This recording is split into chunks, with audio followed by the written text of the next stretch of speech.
परिचय। मेरी कहानी। हाई स्कूल में द्वितीय वर्ष के अंतिम दिन की बात है। मेरे चेहरे पर बेसबॉल का बैट लगा। मेरे क्लासमेट ने इसे तेजी से घुमाया और वह हाथ से छूट गया और हवा में लहराते हुए मेरी उड़ाया। मैं संभलता उससे पहले ही वह मेरी आंखों के बीचों बीच लगा। टक्कर के क्षणों को लेकर मेरी कोई स्मृति नहीं है। बैट इतनी तेजी से मेरे चेहरे पर लगा कि उसने मेरी नाक को खराब करके उसे यू के आकार में कर दिया। इस टक्कर से मेरे दिमाग के कुछ नरम ऊतक मेरी खोपड़ी के भीतर चले गए। एकदम ही मेरे सिर में सूजन उभर गई। एक क्षण से भी कम समय में मेरी नाक टूट चुकी थी, खोपड़ियों में हड्डियां टूट चुकी थी और आंखों के दोनों सॉकेट हिल चुके थे। जब मैंने आंखें खोली तो देखा कि लोग मेरी ओर मदद के लिए भाग रहे थे। मैंने नीचे देखा तो कपड़ों पर लाल धब्बे देखे। मेरे एक क्लासमेट ने अपनी शर्ट निकालकर मुझे दी। मैंने नाक से बह रहे खून को रोकने का प्रयास किया।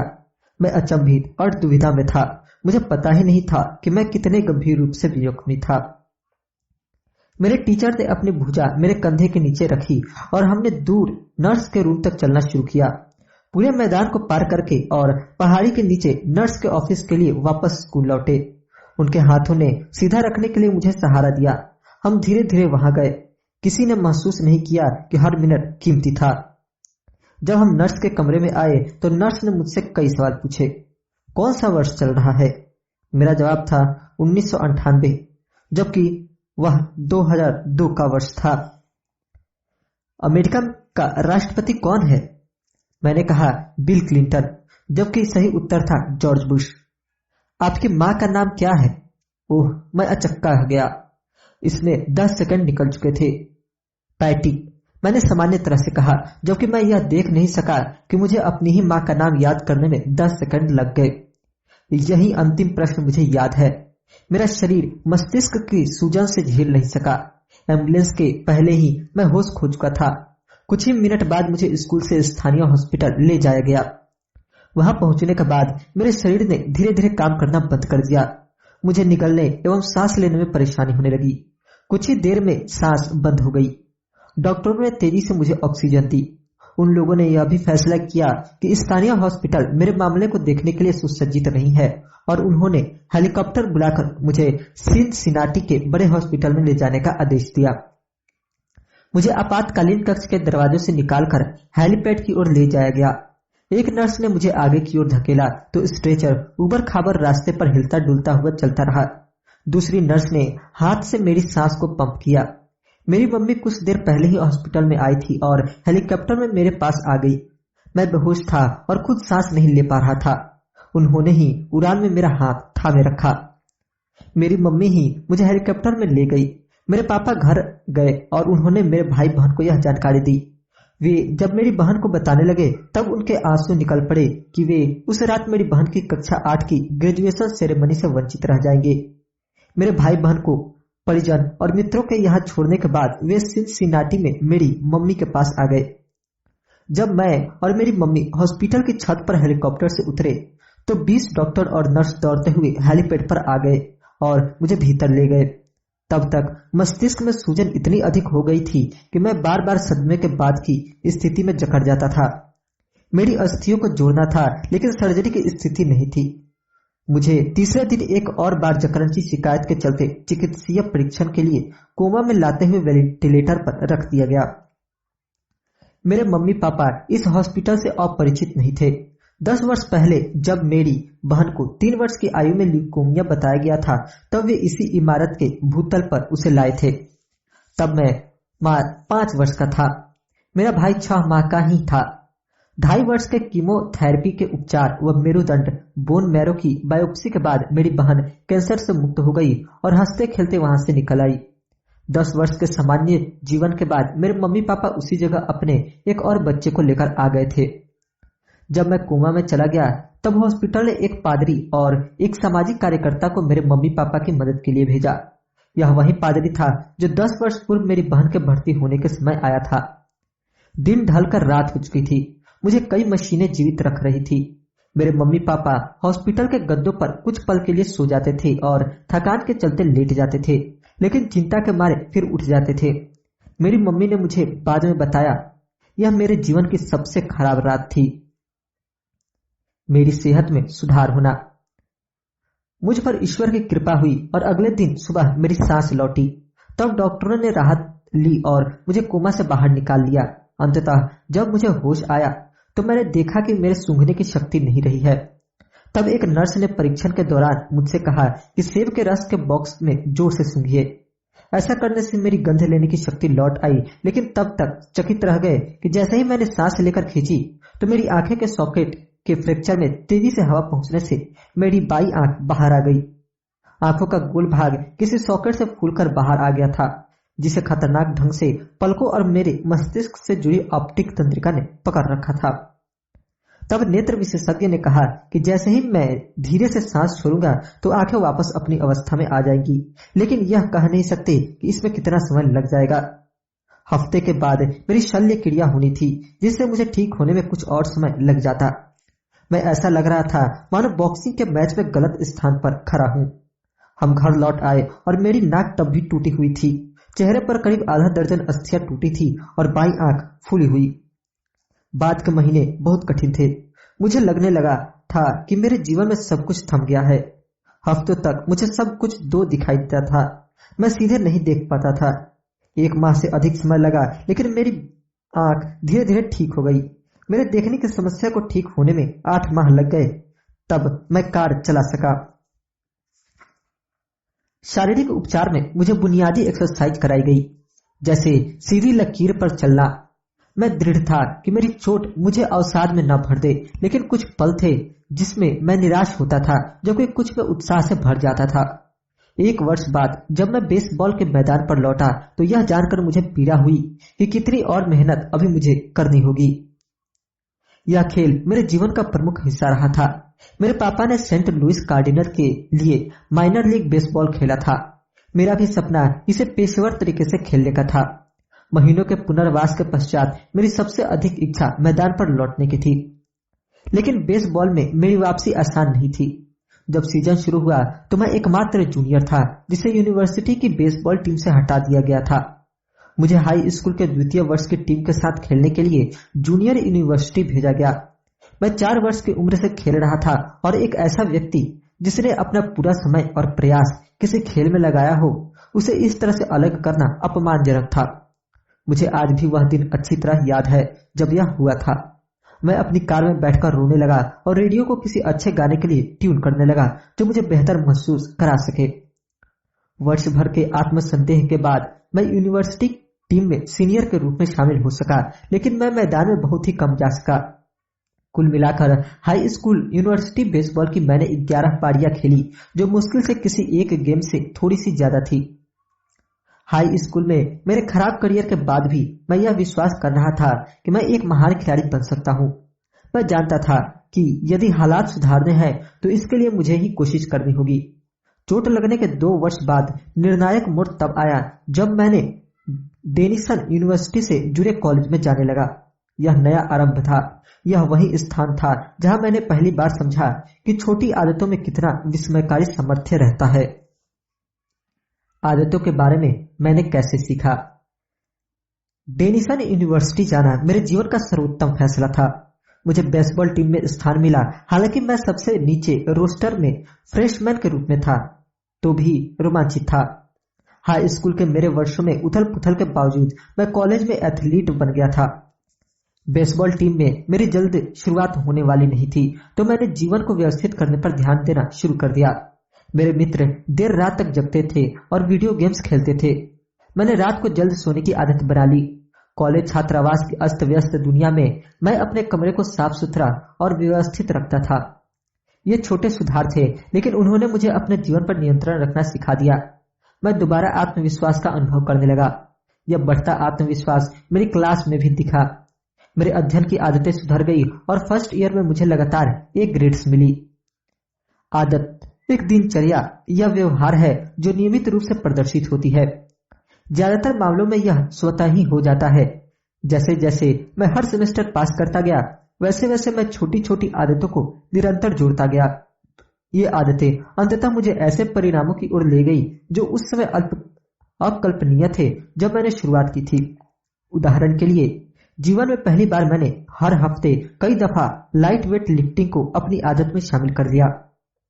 बाद के वर्षों में यह सिलसिला जारी रहा। इस दौरान मेरी 6 फीट 4 इंच की काया 170 पाउंड से बढ़कर 200 पाउंड की हो गई। जब द्वितीय वर्ष के सत्र की शुरुआत हुई तो मुझे एक भूमिका पिंचिंग स्टाफ में मिल गई। जूनियर रहते हुए मैं टीम कैप्टन चुना गया और सीजन पूरा होने पर मैं ऑल कॉन्फ्रेंस टीम के लिए चुना गया। लेकिन मेरे सीनियर सीजन खत्म होने तक मेरे सोने, अध्ययन और स्ट्रेंथ ट्रेनिंग की आदतों ने वास्तव में सकारात्मक परिणाम देना शुरू कर दिया था। जब मुझे हेलीकॉप्टर में हॉस्पिटल ले जाया गया था और कोमा में रखा गया था, उस घटना के 6 वर्ष बाद मुझे डेनिसन यूनिवर्सिटी में शीर्ष पुरुष एथलीट चुना गया और मेरा नाम ESPN academic all America team में था।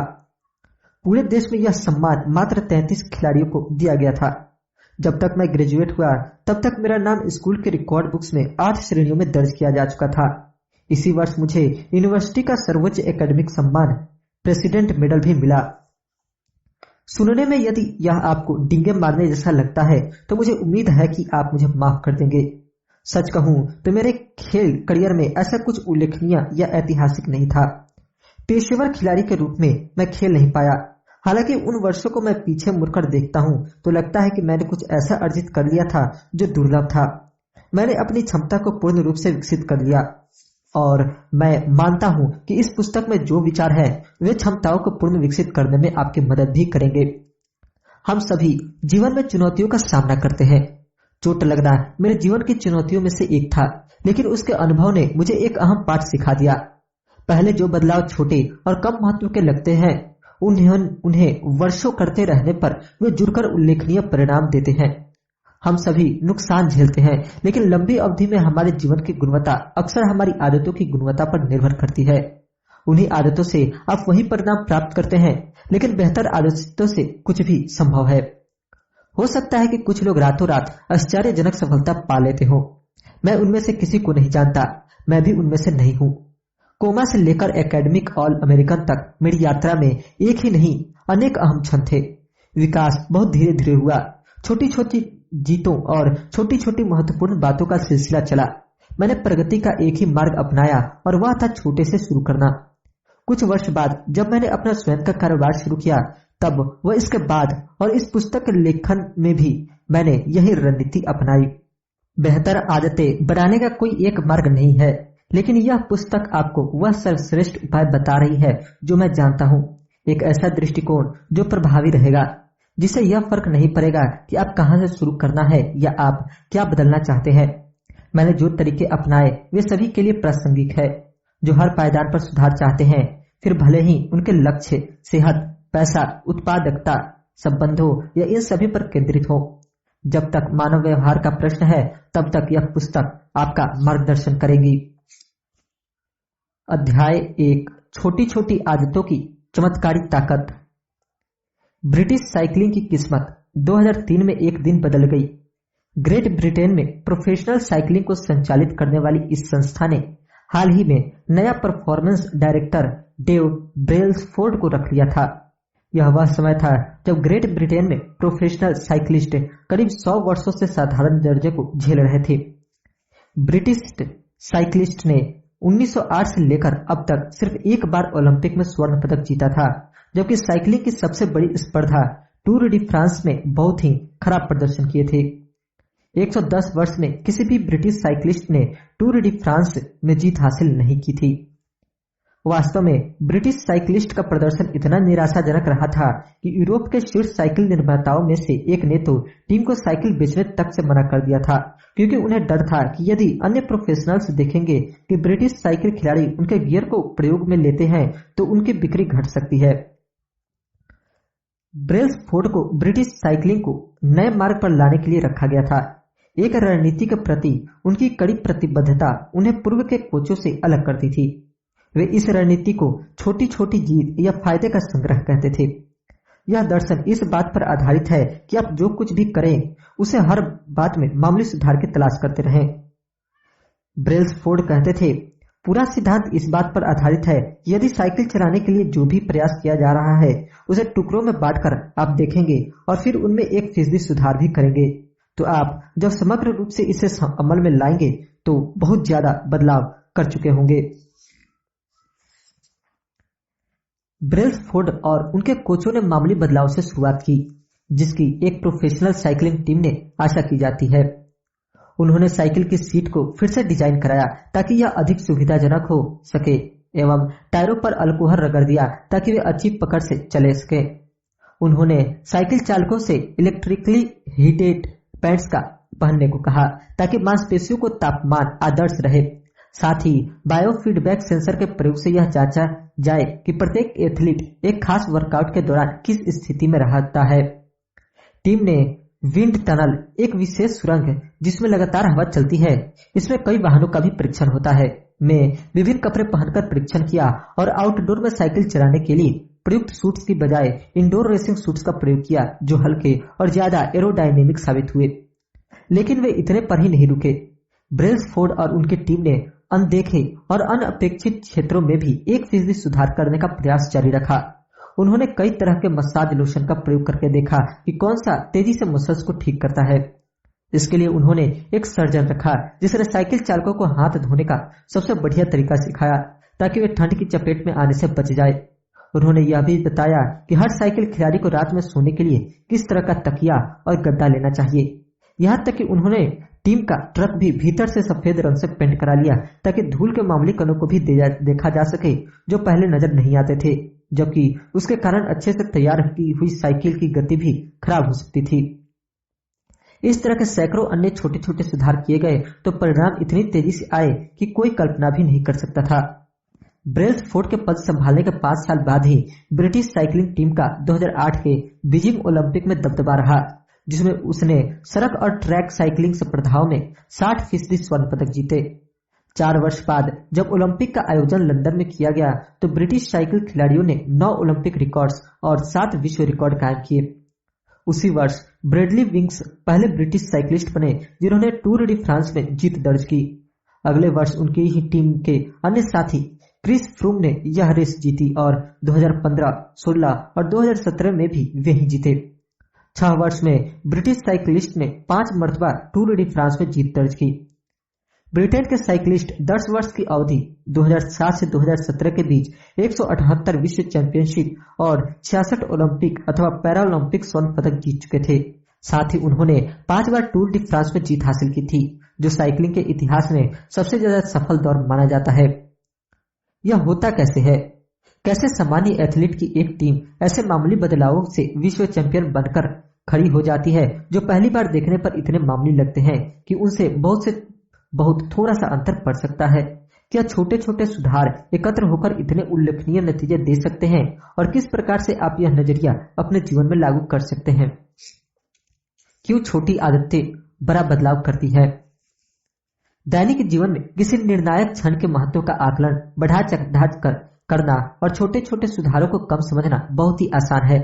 हम यही मानते हैं कि बड़ी सफलता में ज्यादा प्रयास जरूरी है, भले ही वह वजन घटाने का मामला हो, कारोबार बढ़ाना हो, पुस्तक लिखना हो, चैंपियनशिप जीतना हो या किसी मकसद को प्राप्त करना हो।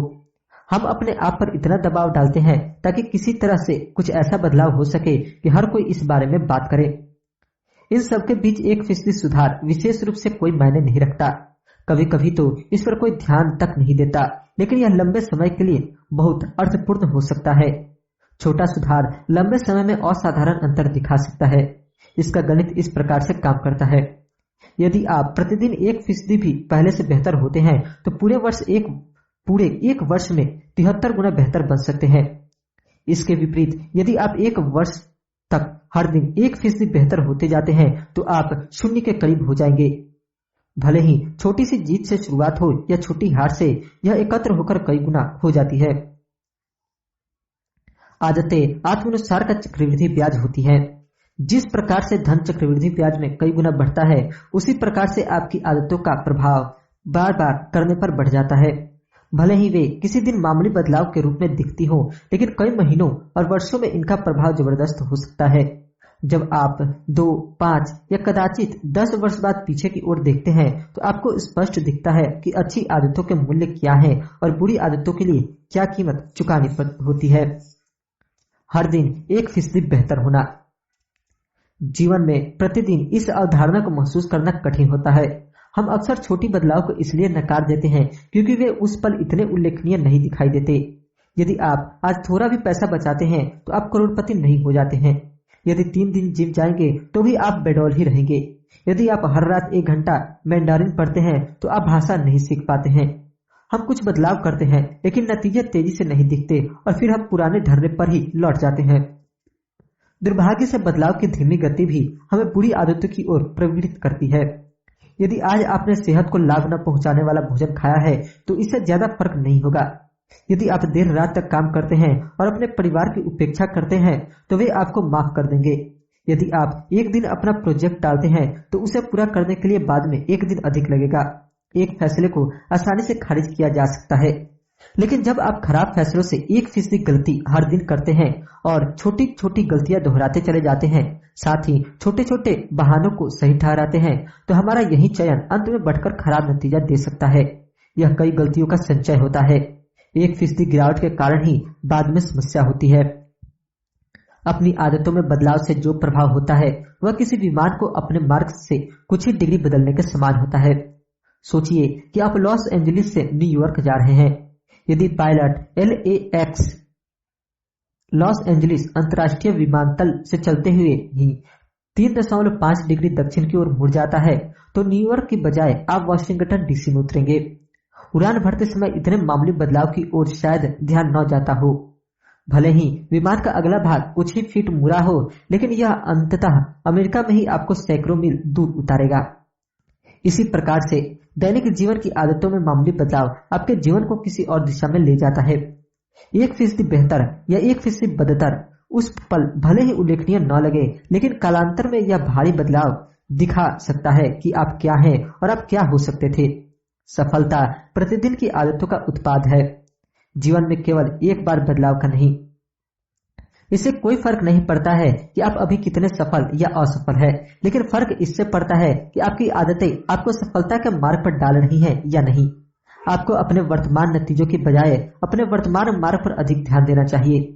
यदि आप करोड़पति हैं और आप हर महीने जो कमा रहे हैं उससे अधिक खर्च कर रहे हैं तो आपका रास्ता ठीक नहीं है। यदि आपका खर्च करने की आदतें बदलती नहीं है तो अंत अच्छा नहीं रहेगा। इसके विपरीत आप हर महीने कुछ न कुछ बचा रहे हैं तो आप वित्तीय रूप से स्वतंत्र या स्वायत्त होने के मार्ग पर आगे बढ़ रहे होते हैं, भले ही आप जितना चाहते हैं उससे धीमी गति से चल रहे हो। आपके परिणाम आपकी आदतों का ही संकलन होते हैं। आपकी वित्तीय आदतों का परिणाम आपकी नेटवर्थ है। खाने की आदतें ही आपके वजन का निर्धारण करती है। आपके सीखने की आदतों का परिणाम ही आपका ज्ञान है। आपकी सफाई की आदतों का नतीजा अलग दिखता है। आप जो दोहराते हैं वह आपको प्राप्त होता है। यदि आप अपनी भविष्यवाणी करना चाहते हैं कि आप जीवन में कहां पहुंचेंगे, तो आपको छोटे फायदों और छोटे नुकसानों दोनों का एक वक्र बनाना होगा। तो आप देखेंगे कि किस तरह से आपके दैनिक जीवन की पसंद नापसंद 10 या 20 वर्ष में आपको क्या परिणाम देगी। क्या आप हर माह की कमाई से कम खर्च कर रहे हैं? क्या आप हर हफ्ते जिम जा रहे हैं? क्या आप पुस्तकें पढ़कर हर दिन कुछ नया सीख रहे हैं?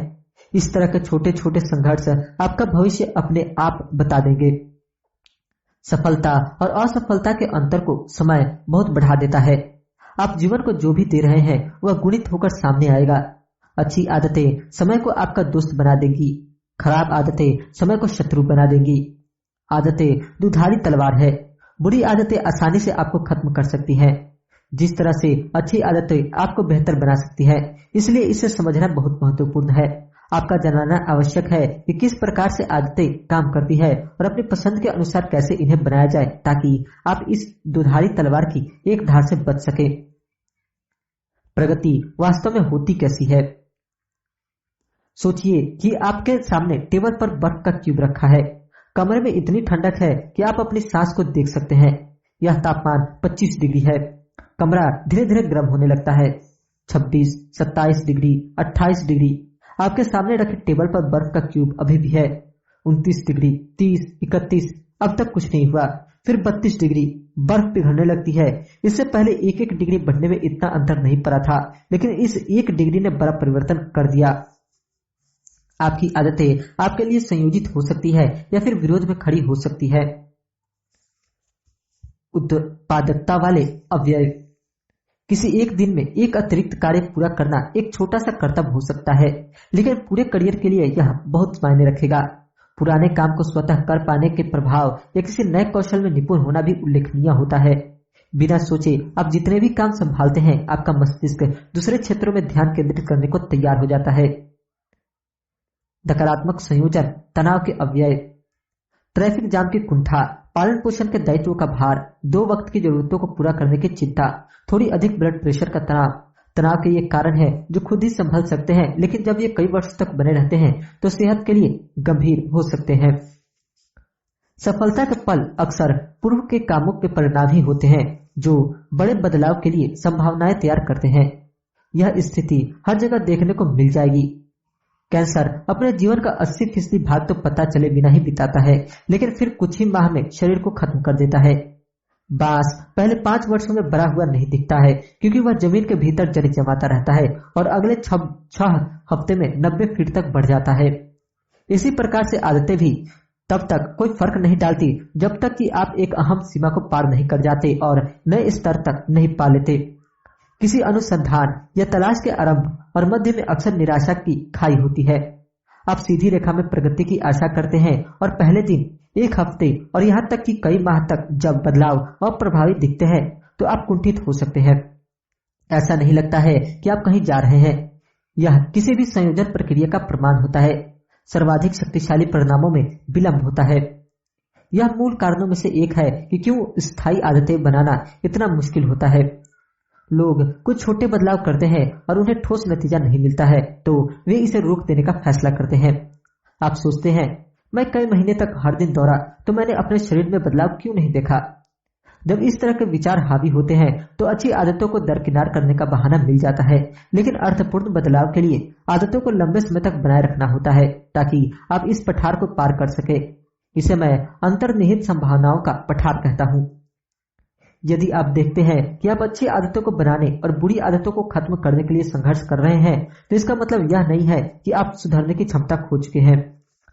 अक्सर यह इस कारण से होता है कि आप अब तक अंतर्निहित संभावनाओं का पठार पार नहीं कर पाए हैं।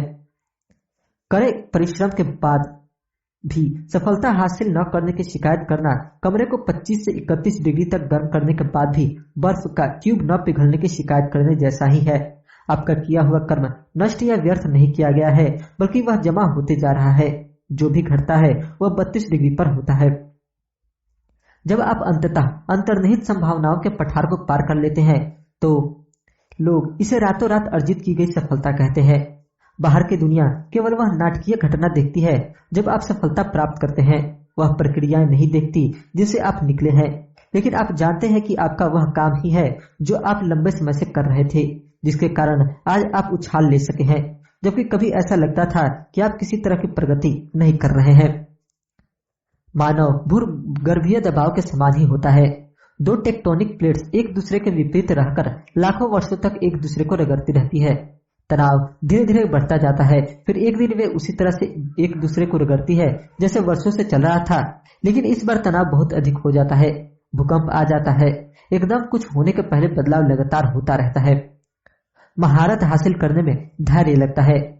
एनबीए के इतिहास की सबसे सफल टीम सेंट एंटोनियो स्पर्स ने समाज सुधारक जैकब रीज का एक कथन अपने लॉकर रूम में लटका रखा है। जब मुझे कोई भी मदद करता हुआ नहीं दिखता है तो मैं पत्थर तोड़ने वालों की ओर देखता हूँ जो चट्टान पर हथौड़ा चलाते हैं। करीब सैकड़ों बार वे चलाते होंगे तो भी उसमें दरार नहीं आती है। 100 के बाद पहले ही हथौड़ों में यह 2 टुकड़ों में बढ़ जाती है और मैं जानता हूँ कि यह अंतिम हथौड़ा नहीं होता है जिसने इसे तोड़ा, बल्कि पहले भी जो चले हैं उनका भी असर होता है। प्रयासों के नतीजे अक्सर देर से ही मिलते हैं। हम अक्सर सोचते हैं कि प्रगति एक सीधी रेखा में होती जाएगी। हम यह उम्मीद बहुत कम करते हैं कि यह जल्दी मिलेगी। कई माह या वर्षों के बाद हमारे द्वारा पहले किए गए काम का हम वास्तविक मूल्य समझ पाते हैं। यह निराशा की घाटी बना देता है, जहां लोग हफ्तों और महीनों मेहनत करने के बाद भी बिना किसी परिणाम के हतोत्साहित महसूस करते हैं। हालांकि यह काम व्यर्थ नहीं जाता है, यह जमा होने लगता है। हमारे पिछले प्रयासों का पूर्ण मूल्य काफी समय बाद प्राप्त होता है। सभी बड़ी चीजें छोटी शुरुआतों से ही प्राप्त हो पाती है। हर आदत का बीज अकेला छोटा सा निर्णय रहता है, लेकिन जैसे ही वह फैसला बार बार आदत के रूप में उभरने लगता है तो वह मजबूत होने लगता है। वह जड़ें जमाता है और शाखाएं निकलने लगती है। बुरी आदतों को खत्म करना ठीक अपने भीतर बलूत का एक तगड़ा वृक्ष उखाड़ने के समान है। अच्छी आदतों को बनाना ठीक हर दिन एक कोमल सुंदर फूल को उपजाने के समान है। लेकिन यह इस बात से तय होता है कि क्या हम उस आदत के प्रति इतनी निष्ठा रखते हैं कि हम अंतर्निहित संभावनाओं के पथार पर आकर सफलता हासिल कर सके। ऐसे कौन कौन से कारण हैं जो लोगों को अवांछित आदतों की ओर ले जाते हैं और दूसरों को अच्छी आदतों के समग्र प्रभाव का आनंद लेने देते हैं? लक्ष्यों को भूलकर व्यवस्था पर पूरा ध्यान दें। सामान्य बुद्धि मानती है कि हम जीवन में जो अर्जित करना चाहते हैं, जैसे अच्छा शरीर, सफल कारोबार, आराम का जीवन और कम चिंताएं, ज्यादा समय दोस्तों और परिवार के साथ बिताना, उसे प्राप्त करने का सबसे अच्छा तरीका यही है कि हम विशिष्ट और कार्रवाई योग्य लक्ष्य निर्धारित करें। कई वर्षों तक मैं भी अपनी आदतों को इसी के अनुसार बनाता रहा। प्रत्येक लक्ष्य था जिसे प्राप्त करना था। मैंने स्कूल में ग्रेड्स के लिए, जिम में वजन के लिए, कारोबार में लाभ कमाने के लिए लक्ष्य निर्धारित कर लिए। कुछ में तो मैं सफल हो गया, लेकिन अधिकांश में विफल हो गया। धीरे धीरे मुझ में समझ आया कि मेरे नतीजों का मेरे लक्ष्यों से बहुत कम लेना देना था। लगभग हर चीज का लेना देना उन व्यवस्थाओं से था जिनका मैंने पालन किया था। व्यवस्थाओं और लक्ष्यों के बीच क्या फर्क है? यह एक विशिष्टता है। सबसे पहले मैंने इसे डिलबर्ट कॉमिक के कार्टूनिस्ट स्कॉट एडम्स से सीखा। लक्ष्य हमेशा वे परिणाम होते हैं जिन्हें आप प्राप्त करना चाहते हैं। व्यवस्थाएं वे प्रक्रियाएं हैं जो आपको नतीजों की ओर ले जाती है। यदि आप कोच है तो आपका लक्ष्य केवल चैंपियनशिप जिताने का होता है। वह व्यवस्था तरीका है जिसके तहत खिलाड़ियों का चयन होता है, अपने सहायक कोचों को तैयार किया जाता है और अभ्यास किया जाता है। यदि आप उद्यमी है तो आपका लक्ष्य लाखों डॉलर का कारोबार बनाने का होगा। आपकी व्यवस्था प्रोडक्ट आइडिया का परीक्षण करना, कर्मचारी रखना और मार्केटिंग के लिए अभियान चलाना होगी। यदि आप एक संगीतकार है तो आपका लक्ष्य एक नई रचना को तैयार करना होगा। कितनी बार आप अभ्यास करते हैं, कितनी बार आप हिम्मत हार जाते हैं, मुश्किल उपायों से कैसे निपटते हैं, गुरु से फीडबैक लेने की प्रक्रिया आदि आपकी व्यवस्था है।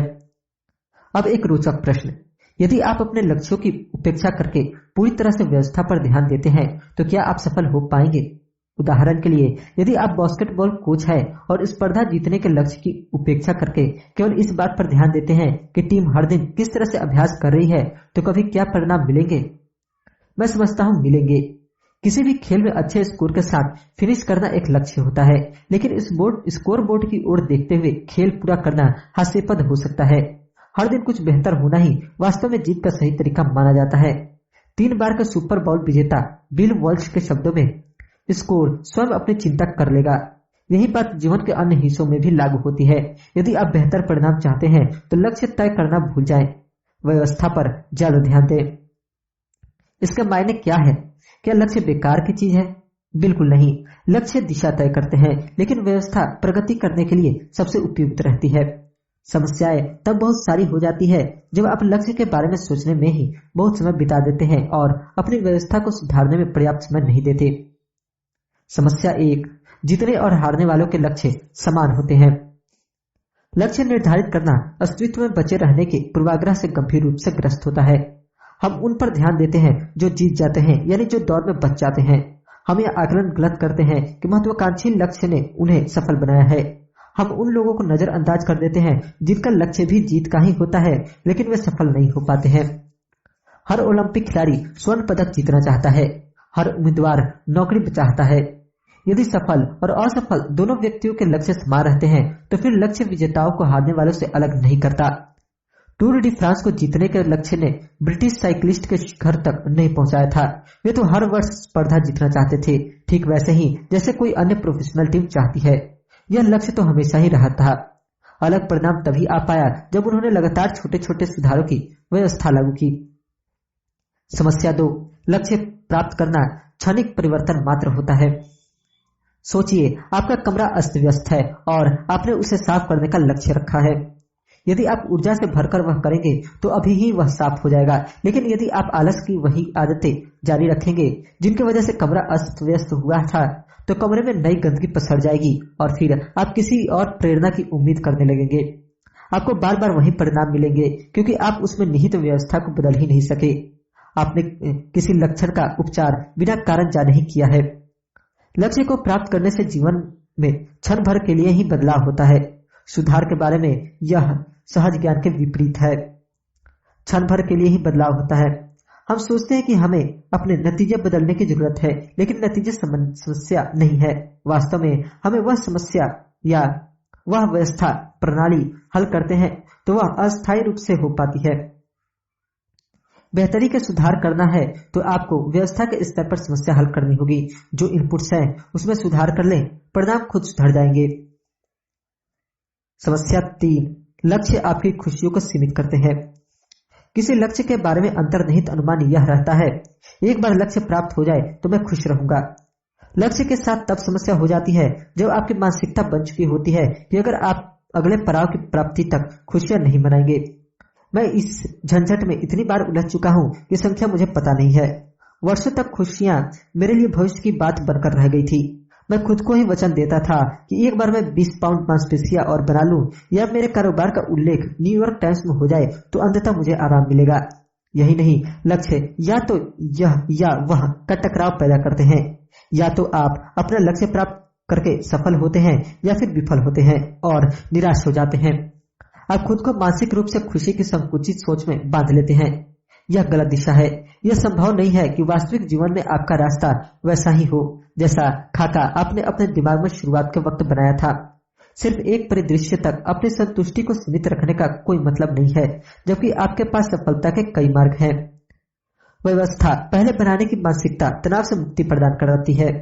जब आप उत्पाद से ज्यादा प्रक्रिया से प्रेम करने लगते हैं तो आपको कुछ खुश होने के लिए खुद को अनुमति नहीं देनी होती। आप कभी भी खुश हो सकते हैं क्योंकि प्रणाली या व्यवस्था काम करती जा रही है, और एक प्रणाली या व्यवस्था कई स्वरूपों में सफल हो सकती है। यह जरूरी नहीं है कि आपने जो सोचा हो उसी में सफलता मिले। समस्या 4, लक्ष्यों का दीर्घकालिक प्रगति से टकराव।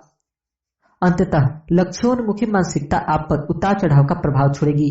कई धावक महीनों तक कड़ा परिश्रम करते हैं, लेकिन जैसे ही वे फिनिश लाइन को पार करते हैं वे प्रशिक्षक रोक ही देते हैं। रेस उन्होंने और अधिक प्रेरित नहीं करती। जब आपका सारा परिश्रम किसी लक्ष्य को हासिल करने के लिए होता है तो उसे प्राप्त करने के बाद क्या रह जाता है। इस कारण से कोई लोग लक्ष्य प्राप्ति के बाद खुद को पुरानी आदतों की ओर मोड़ लेते हैं। लक्ष्य निर्धारित करने का मकसद किसी स्पर्धा को जीतना होता है, परंतु व्यवस्था या प्रणाली का मकसद खेल को खेलते रहना होता है। वास्तविक लंबी सोच लक्ष्य विहीन सोच होती है। यह केवल एक लक्ष्य हासिल करने मात्र तक सीमित नहीं होती।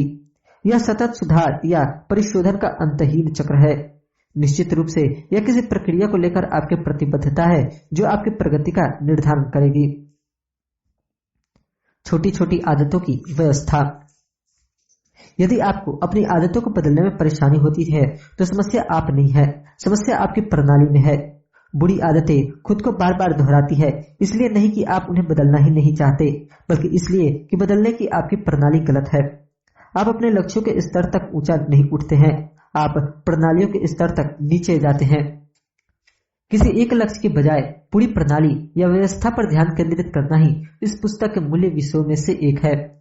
एटॉमिक छोटी छोटी शब्द के पीछे गहरे अर्थ निहित है, लेकिन आप अब समझ गए होंगे कि छोटी छोटी आदतों के मायने मामूली बदलाव है, मामूली लाभ, 1% सुधार। लेकिन छोटी आदतें केवल पुरानी आदतें नहीं होती, बल्कि कोई भी छोटा सुधार होती है।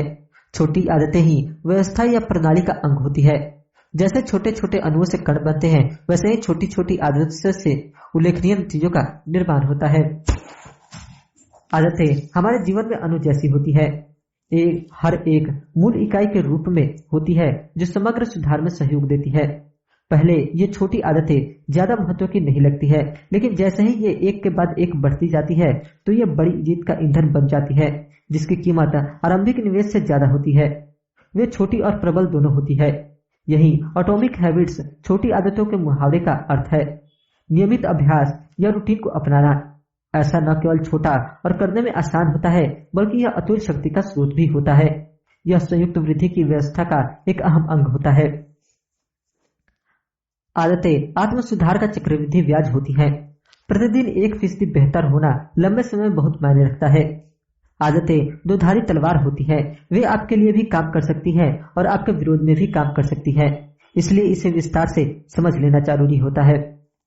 छोटे बदलाव अक्सर तब तक कोई अंतर नहीं बताते हैं जब तक कि आप किसी अहम मंजिल तक नहीं पहुंच जाते। किसी भी संयुक्त प्रक्रिया में सर्वाधिक शक्तिशाली परिणाम देर से ही मिलता है, इसलिए इसके लिए आपका धैर्य आवश्यक है। कोई भी छोटी आदत बड़ी प्रणाली या प्रक्रिया का हिस्सा होती है। जिस प्रकार अणुओं से कण बनते हैं, उसी प्रकार छोटी छोटी आदतों से उल्लेखनीय परिणाम निकलते हैं। यदि आप अच्छे परिणाम चाहते हैं तो लक्ष्य निर्धारित करना भूल जाइए। इसके बजाय अपनी प्रणाली या व्यवस्था पर ध्यान दें। आप अपने लक्ष्यों के स्तर तक ऊंचा नहीं उठते हैं, आप प्रणालियों के स्तर तक नीचे जाते हैं।